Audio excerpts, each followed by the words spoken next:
Do you think that we're headed into a global depression? Yes, but I want to be careful about what I use the word, like to be Right, technical. absolutely.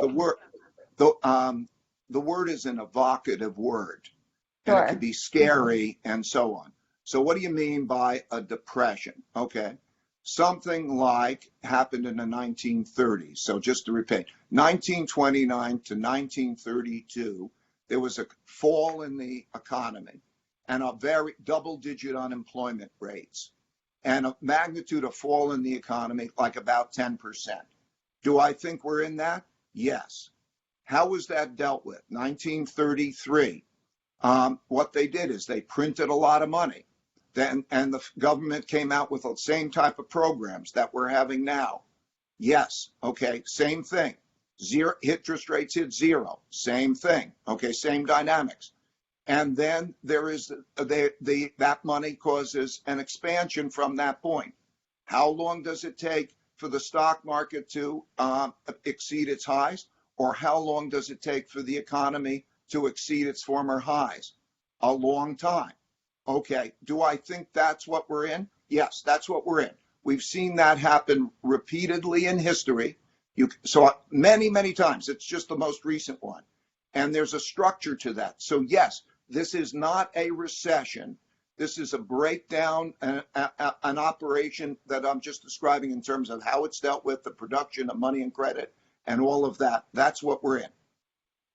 And so you've talked about there's sort of four levers to recovery after a depression: cutting spending, also known as austerity, debt restructuring or forgiveness, redistribution of wealth through taxes potentially, and printing of money. Some of these things you've mentioned.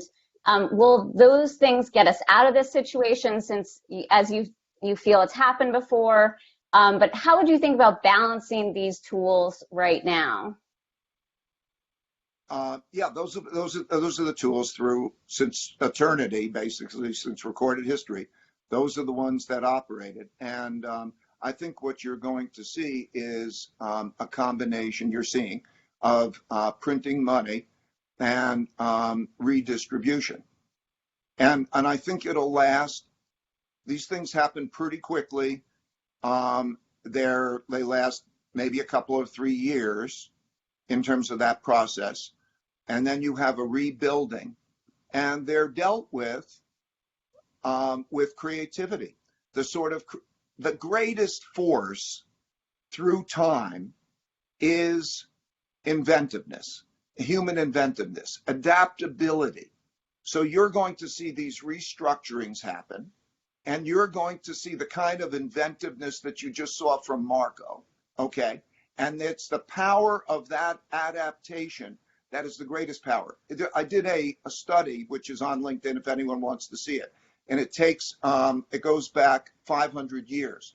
And it shows real GDP. In other words, the economic activity going back there. And there's a line. And you don't see these depressions, as we're calling them, even on that line. They barely wiggles. When you go into it and you look at that piece, that's what it looks like. GDP falls 10%, unemployment goes up, and it passes. And because the greatest force is the force of adaptation and inventiveness if we can operate well together. So that's what I think it's going to look like over this period of time. It'll pass. The world will be very different. There'll be a new world order. But it will pass and we'll be inventive, because what we're dealing with now is just money and credit. Money and credit is just digital. I mean, there is real goods, services, those are real, but everything else is just accounting. And so when you change the digits and you work those things out and you work yourself through, that takes, a couple of years at most, kind of, and then you come back into a restructured environment. And it could be said that it is really healthy in many ways, because it is a stress test.